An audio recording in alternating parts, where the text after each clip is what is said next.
ये वीडियो इतना शेयर करो कि प्रधानमंत्री तक ये वीडियो जानी चाहिए। উন্নত জীবনের আশায় সৌদি আরবে পাড়ি জমিয়েছিলেন ভারতীয় এক যুবক, কিন্তু সেখানে গিয়ে এক করুণ পরিস্থিতির মুখোমুখি হয়েছেন তিনি। এমন অবস্থা থেকে উত্তরণের জন্য স্বয়ং প্রধানমন্ত্রী নরেন্দ্র মোদীর কাছে সহযোগিতা চেয়েছেন ওই যুবক। সৌদিতে আটকা পড়ে দেশে ফিরতে না পেরে সামাজিক যোগাযোগ মাধ্যমে এক ভিডিও বার্তায় সাহায্যের আকুতি জানিয়েছেন ওই ভারতীয় যুবক। 1 মিনিট 3 সেকেন্ডের ওই ভিডিওতে দেখা যায় চারপাশে ধুধু মরুভূমি, তার মাঝে উটের গলায় লাগানো দড়ি ধরে হাঁটছেন এক যুবক। করুণ আকুতি জানিয়ে তিনি বলেন সে বাড়ি ফিরতে চায়, তাকে সাহায্য করুন, না হলে সে মারা যাবে।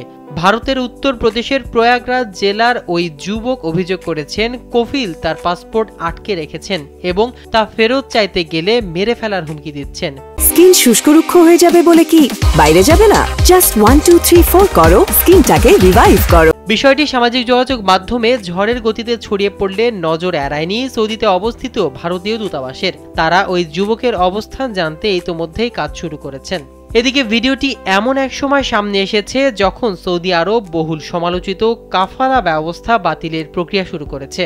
কারণ দীর্ঘদিন ধরে এই ব্যবস্থায় প্রবাসী শ্রমিকদের জীবনযাত্রা, ভিসা ও কর্মস্থল নিয়ন্ত্রণ করত নিয়োগকর্তারা বা কফিল। মানবাধিকার সংগঠনগুলো এ ব্যবস্থাকে আধুনিক দাসত্বের সঙ্গে তুলনা করছে।